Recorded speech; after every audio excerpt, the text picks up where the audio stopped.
Welcome to Mid-Century Modernism with Monique, your go-to podcast for all things architecture, design, and innovation within mid-century modernism.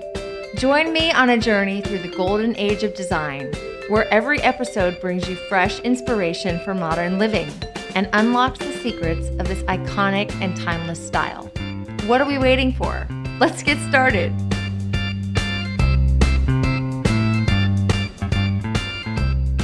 Hello, everyone, and welcome to another episode of Mid-Century Modernism with Monique. I am Monique Anton, your host, and today I have my friend Matt Bliss on the show today. Thanks so much for being here, Matt. I'm excited to be here. Thanks for having me on. Of course. We've done this before. We've done Zooms before. We've talked about this amazing tradition that Matt has kept alive. Matt started this company, Modern Christmas Trees, based off the design that his grandfather had for this modern style Christmas tree that started in 1966. And Matt, do you want to share with us a little bit about your grandfather and his passion for this? Absolutely. He was definitely an interesting guy. He was an engineer, and he had a brain like an engineer. He did projects for NASA. He worked on the liquid nitrogen tanks for the Mercury missions. And yeah, so he kind of has that aerospace engineering background. And he quit all that and decided to build A-frame cabins throughout the Rocky Mountains. So he started a company called Delta Vacation Homes, which I think was a super bold move on his end because he had 5 children to feed. Oh my gosh. So it was it's a lot. It's a lot. So yeah, no, he was just like my favorite person growing up, and he only made a couple trees throughout his lifetime. But when I started this back in 2012-ish, it was he was struggling with Alzheimer's, which was tough for me. And so I thought, what a cool tribute to him to kind of update his tree and then again show his contribution to design with the world. Absolutely. And what a beautiful thing that you've done for so many people, me included.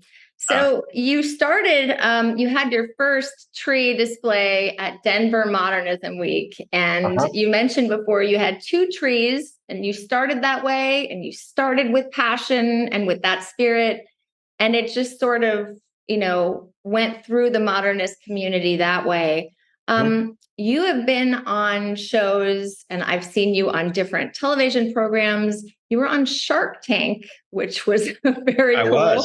And a lot of people said that was the first place that they saw you. What was that experience like for you?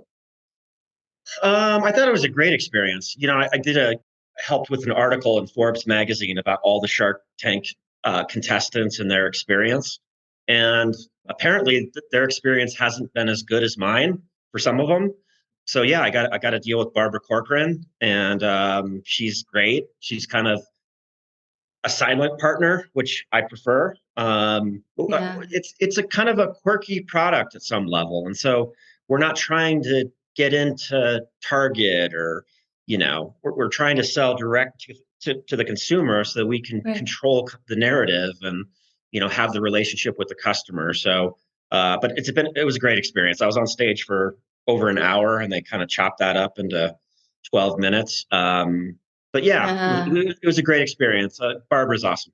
I loved it. And you were so great and so confident. I think to be an entrepreneur and to self-fund your company, I understand that very well, being that I'm doing the same thing. If your passion is there and your spirit is there, that will translate. And you mentioned not only modernists like this tree. A lot of people have said, it's not my style, but I have loved this design and it's become a tradition within the family. You have so many different trees that have come out. I have the tallest one and I have the basic white, light, and silver color. But you came out with the rainbow tree in 2018. You got the patent in 2012, and you're also now doing outdoor trees. Is this right? I haven't heard about this yet. So it's kind of an outdoor/indoor tree, and the rings are made of aluminum. So it's a kind of a little bit of a nod to the aluminum trees back in the 60s. And people have been asking for an outdoor tree, and It gives it a little more of an industrial look, but I still think it totally works. I was very Oh pleased to yeah. see how it turned out. Oh my God. And can we see that on the website yet? Or has that been? Not yet, because we're Okay. working on a photo shoot. Okay. And so probably next month we'll be able to release that. And I only have about 50 of them to sell. So Okay. we'll We have see. to hurry up and, and get one Right? then. I know.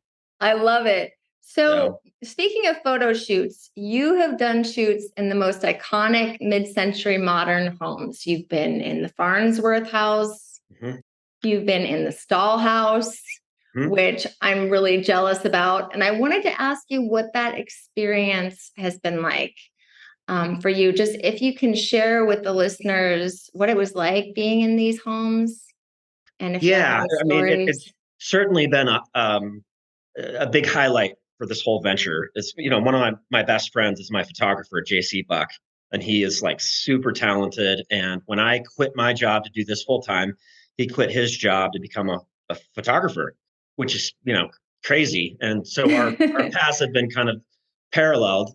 So yeah, the advice that I got early on in this process is get amazing photos. And what I wanted to do is to couple the tree with these iconic spaces so that to Yeah. see, if they could hold their own. And there's no doubt And that they they definitely do. do. They Yeah, really no, do. it's been really cool. And yeah, we've done the Stahl house, the Farnsworth house, the Sheets Goldstein house. Yes. The one that is in Denver that people aren't aware of is called the Sculptured House. Okay. And they renamed that the Sleeper House because it was the house that was used in the Woody Allen movie Sleeper. So you Wow. have to check that out. It's a horrible Yeah. movie, but it's pretty funny. There's a scene where there's an orgasmatron Okay. Oh, because it's set in the wow. future. Oh, wow. So yeah, so that's an architect that is a little less well known. We talk about Lautner and Mm. Mies van der Rohe, obviously, but Charles Deaton was his name. Okay. I need And to for look that us, up. yeah, Charles Deaton, and DIE. Deaton. Okay.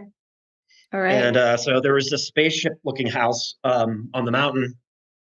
And, every time we'd go skiing, we'd be, all of us would look for the spaceship house. And so to be able to, our first photo shoot was to film in that house. And it was kind of crazy Wow. because I Googled who owns this house because it's so important for us mid-century Yeah. modern folk in Colorado, and Yeah. found out who the lady was. We had a mutual friend on Facebook, and Mm. I sent her a friend request, and within like 4 seconds, she responded, and I sent her a note saying, "I want to film my grandfather's tree in your amazing home." And Wow. 5 seconds later, she said, "Great, when would you like to do it?" Oh my And then gosh. no, it's so crazy. And then when So I saw great. her, yeah, when I met her, she's like, "Well, I'll have you know that I turned down personal tours of my home with Prince and James Taylor, but you can use What? my home for your photo shoot." Wow. I thought that was What? really cool. Yeah, no, I know. It had to do with her. I think knowing the backstory about my grandpa, and thankfully, all of these amazing homes and the people who represent those homes have been really supportive, which I Yeah. think is so great. It's the respect that everybody has for what you've done and what you're doing. I love that. And I think modernists really appreciate those who love the architecture as well and those who are working towards, making this community thrive. That's really, really amazing. And I'm so glad that you have access to these. There is a list that you have of homes that you are going to go to. By the way, if you're listening and you have an iconic mid-century modern home, Right. please reach out to Matt so he can go and shoot there. I think it's absolutely brilliant. And I think those have circulated. Oh, I mean, they've been shared, hundreds of thousands of times. And I think what it's done for some of these houses is kind of breathe a little bit new light into them. Certainly, those photos of the Stahl house and the Farnsworth house got circulated, over and over and over again. And so I think it brings some attention to those homes. Yes. Um, I know us mid-century modern folks, already are aware of these homes, but for the casual design fan, they may have not been exposed to those houses, and Right.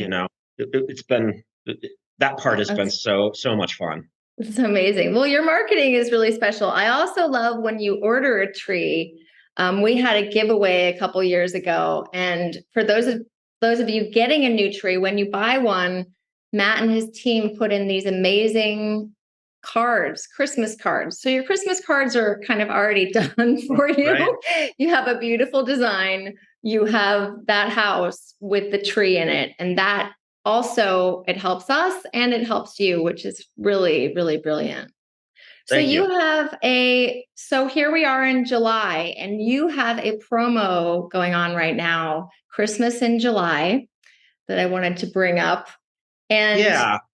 So we don't do we quit doing sales on the trees a few years ago, yeah, just because the whole idea of people paying different prices and ordering on the right day just kind of felt gross to us. Like everyone's going to get the same price, and either you see the value and what it brings to your holidays, or you don't. And right. so there's no negotiations, but we do in July here. We've got a promo going where if you buy one of the 8 or 10 foot trees, we give you a tabletop Jubilee tree for free, which is like a Woohoo.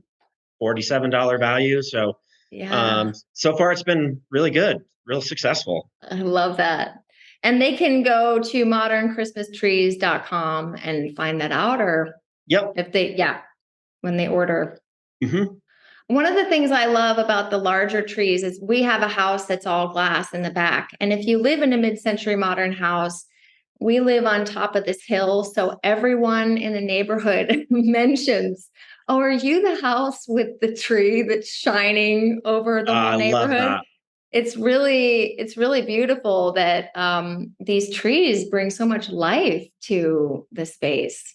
Um, Yeah, it's kind of it was Mies van der Rohe that coined the term "less is more," and yes. so the idea, the materials associated with the tree, they're high end in quality, but it's made out of a sheet of acrylic, and then it's laser cut. So in terms of the amount of material used relative to like a traditional artificial Christmas tree is so much less carbon footprint.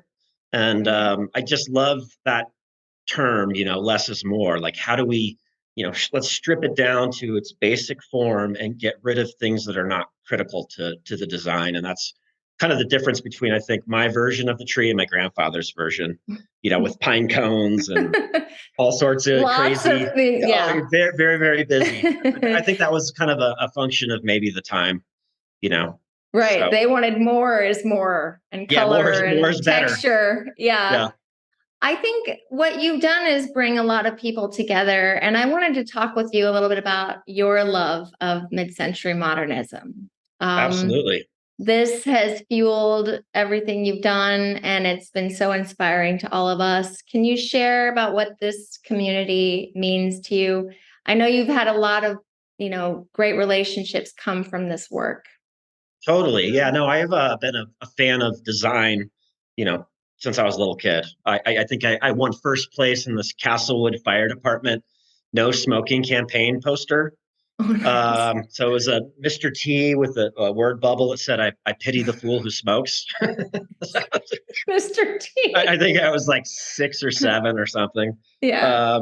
But yeah, no, I've always been into art and design. And about 15 years ago, I was in the market to buy a new home. And we stumbled onto this area in Colorado called Arapahoe Acres. And people will Okay. want to check that out. The architect was Edward Hawkins. And Okay. it's this quirky little community of mid-century modern homes. And but I didn't know it 15 years ago as mid-century modern. It was called California Contemporary. That's Not sure if right. you've heard that That's term. right. Yeah. Yeah. I No, don't like the word contemporary, but it's always, no, yeah, contemporary. The used. word contemporary is gross. Yeah, it is. So yeah, no, we stumbled onto this mid-century modern development, and the problem is they don't go on. There's only like 300 of them, so they don't go on sale very often. And my Oh, realtor said, "Hey, if you delivered a letter to each of the homeowners, maybe somebody might be willing to sell it to you. So at the time I had a broken leg. And so I crutched myself from house to house Oh, delivering these, no. yeah, and somebody, That'll do it. that'll That'll, do it. Yeah. you'll get the So sympathy there, the sympathy card. totally. And then, from there, I fell in love with mid-century modern design and, George Nelson and, Eames and all of those amazing designers from back in the day. And um, yeah, it tickles me that, my tree kind of holds its own next to like an Eames chair. We get I dozens and know. dozens of photos from customers, and just Mhm. super cool that it's resonating with people. I I think love my it. grandfather would be. There's no way he would believe it. Yeah, it would be He very, only very. made a couple, so it's like the idea that this became a business. And his signature is engraved on every tree that I make. So it's been a That's right. cool journey for That's sure. beautiful. That's beautiful. For those of you watching too, we're on Zoom on YouTube. We have this tree that is behind you. Is that the tree that you are This giving is the one. away in this? That's the Jubilee? Yes, that's correct. Okay. So you have to And go to it's our YouTube under Monique Anton. You'll see this tree that is so cute and yeah, and it so comes with a perfect. little remote, and so you can kind of select the color of your tree. And yeah, no, it's Oh, people dig it. I mean, it's a little baby tree. I a love little baby it. tree. And It's so what we cute. found with our audience is that the people who typically buy the tree are people who've never displayed a tree. And so, it's a way for them to, enjoy the holidays without having to have this big Oh, artificial yeah. Christmas tree or this tree Oh, with pine yeah. needles. And We uh, used to have all that mess, and it was such a nightmare getting yeah, all of the string and lights together. I love your product because I have everything in a box. And for right, all of us modernist, meticulous, clean freak people, right, we have everything stored in the closet and everything's put away in nice little compartments. So exactly. Yep. thank you for making it easy for us to get in the Christmas spirit so much. Well, I mean, that's the thing about the idea of minimalism, right? Which is Yes. part of mid-century modern design. It's yeah, how do you make things as, you know, Yeah. user friendly and as easy as humanly possible? And so we spent a lot of time trying to figure out how to achieve all that. Yeah. And So you experienced a lot. I respect you a lot because of what you've done in this community and having 1 month of sales. You plan for this all year, you prep everything. Your team is amazing. I don't know how you guys deal with the rush of what happens with your orders, but I want to compliment your team as well for. yeah, thank you for saying that. Marina's overhearing this. She's downstairs. We work out of our home. Yep. So that's kind of the cool thing about, well, an Yeah. advantage about having a seasonal business is you don't need a formal office. We did do a pop-up store last year in Cherry Creek, which was a lot of fun. This year, I think we're just gonna, you know, rent it out of our house. Nice. It's just a Simple. lot of work. Yeah. Yeah. I know that during the pandemic, we still had our office going, and it was no one wants to go to an office right Right. now. So I understand that. Well, I want to thank you so much. And I wanted to ask you about your list of homes that you have coming up. Are there things that we're going to be excited to see? Yeah, I mean, part of it is, I want to create new things, right? And so if we can pair those new things with the right home, you mentioned before we started, the Elrod house. Yes. There's a handful left that I think would be, the Philip Johnson glass house. There's a handful of ones. There's the TWA Hotel has one of my trees, but Yes, I'd like to see 10, and I'd like to yeah. do a big photo shoot there. Oh, So that'd be great. I don't And know. you We'll see. you mentioned that you've been doing some custom trees. I don't know if I'm Mhm. letting the cat out of the bag here, but you've No, done it's some totally fine. custom trees for the hotel. What other projects have you done? These are people that specifically request those? Yeah, no, I do a bunch of custom trees. We did like I think 15 for the Disneyland Hotel in Anaheim, and Right. that turned out really cool. They're upside down, Oh, um, nice, nice. and what they did is they put the spotlight pointing down at it. So Mhm. inverted, the spotlight points up, but when it's upside down, they installed these LED lights. But then it was so overwhelming the shadows that they create is that there were accidents in the parking lot. Oh, no. And because it was Because like, of lights. It's like, what's yeah, like happening? what's going on here? So Yeah, for yeah. liability reasons, they removed the lights. But I've never seen it. But I guess, kids hang out underneath them. And it's kind of this, I don't know. Yeah, they love it. Yeah, I don't know. It's But kind of it's that we always see that on our ceiling when we light it from it just lights up the whole room and it's really a beautiful experience to see that. So, yeah, I know the cool thing too about our new LED light, it's called the Modus, and that is Latin yeah. for mood. And you can select any color of the rainbow spectrum. It has a phone app and a remote. Okay. Wow. And so you can set the mood of your tree. And as your mood changes, you can change the tree. That's So I'm awesome. excited about that. I Yeah. love that. I love the creativity and the difference Yeah. and Like, you're how do shaking we? it up. No, we got to continue to evolve. And, I Absolutely. look at the trees that I made, 10 years ago, and, that they're amazing and great, I thought. But, you see what we're offering now. It's like leveraging technology and LED lighting. It's the timing is really great for it, I think. Yeah, you've evolved and we're all Totally. evolving with you. I love it. Awesome. Thank you. I respect you so much. It's so good to talk to you again. And Ditto. for those of you listening, check out modernchristmastrees.com. We'll see you again at the next episode. Thank you Thanks so much so for much. having me. It's been fun. Thanks so much, We'll Matt. see you. All right, Happy bye-bye. holidays. Happy holidays to you. Bye. Thanks for tuning in to today's episode. I hope you had as much fun learning about the world of mid-century modernism as I did. You can also catch the show on my YouTube channel, where we walk through some of the most stylish mid-century modern homes in California. Just search for Mid-Century Modernism with Monique and hit subscribe. Don't forget to subscribe to the podcast and leave me a comment to let me know what you think. Your feedback helps me make the show even better. Thanks again for listening, and we'll see you next time on Mid-Century Modernism with Monique.